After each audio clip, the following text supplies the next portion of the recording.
Linh-chan and Dimi-chan play games. Welcome back, everyone. Welcome back, Chan-chan. I like how he uses his Game Boy as a telephone. Like, Game Boys did not have that ability back then. That's not a telephone. But he's talking to him. It's like FaceTime. Oh, he's FaceTime. Before FaceTime was even a thing. Pickled dandelions with barnacles and a diesel. I missed something. Cell phone nowadays are not like phones back then. I mean it's not even. It's just an app. It's just another app. It's like the phone. With a special radio. Section of the of a cell phone. It's so minimal. Like it's not a big deal anymore. I feel you're literally carrying a computer in your pocket. Yeah, that's amazing. And you use its connectivity not to receive phone calls, but to be able to connect to the internet. Yeah, pretty much that's what phones nowadays are useful for. Like people don't talk on the phone anymore. Other than those nipples thing. People don't talk on the phone anymore. It's all about texting and it's really amazing. I mean, like, originally the telephone, like, can you imagine the inventor of the telephone? He invented this so long ago, and it's kind of still in use today. Like, that's quite the achievement, no? Yeah, it was like in the 1800s. Yeah. The late 1800s. A long time ago. When telephone technology was invented, or on the verge of being invented, by this guy named Alexander Graham Bell. Oh yeah, I remember. So like Bell used to be like a huge cell phone company. Yeah, and then it was bought over by AT&T. Yeah, eventually. Yeah. So AT&T, the T in AT&T stands for Bell. No, it doesn't. It stands for like I actually don't know what it stands for. American Telecommunication. Something like that. American something. Network.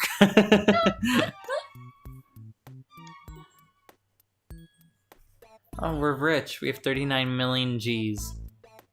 I hope G's are worth a lot. There goes a down payment.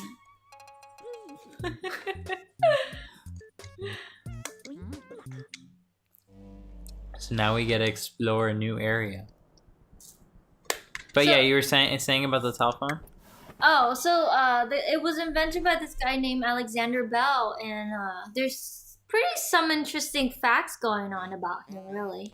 Not in the in a smaller community though. It's so it was around the time where it was like around the 1800s, like the late 1870s, something like that, around there. He married he didn't marry his wife then, but his wife is deaf. And so, but she was from a very prestigious family. Prestigious family, and so like she had the proper education. Even though she was deaf, she had the proper education. Was raised properly, had a chance for to learn how to speak, that kind of thing. And so he married her, and interesting fact is that the telephone company, he was the inventor, but it was her father that opened the company. Interesting. So it was her father's company. Later on, it was given to him, who he afterwards he transferred everything to her, and then later she transferred everything back to her father. So it sort of went around in a circle, but he didn't care to be the sole owner of this telephone company. Well, his name was certainly never forgotten. Yeah, especially in the deaf community. So he is a eugenist. Is that the word? Eugenist? Someone who believes in correction of the gene pool to eliminate, bad genes and not perpetuate, the making of bad genes. So he did it for the good of the community though. Like since he had a deaf wife, he understood how difficult it would be for deaf people to be in a hearing world where, where they won't have the equally same amount of opportunity as hearing people would. Mm-hmm. So he was very into like promoting oralism is a technique to teach deaf people how to speak by using vibrations.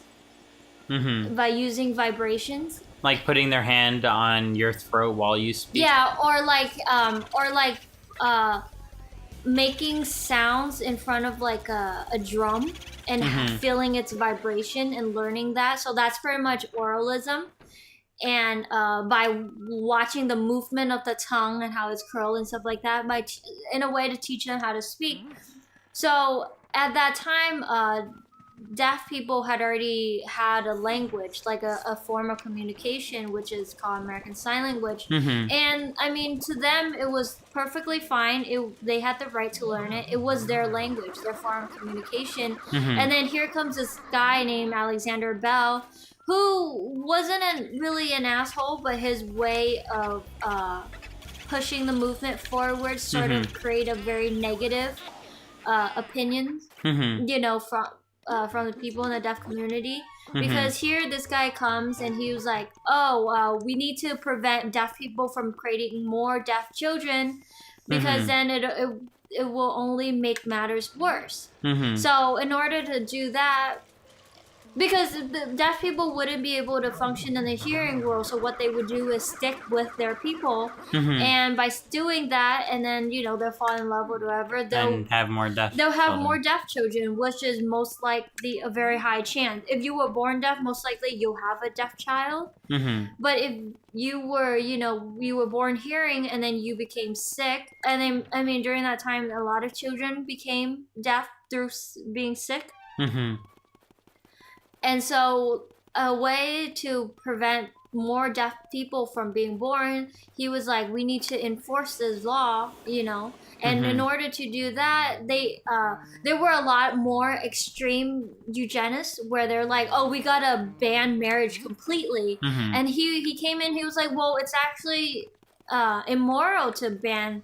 I mean, it's their civil rights. They have the right to get married and stuff like that. You can't just ban people from getting married just because they're deaf.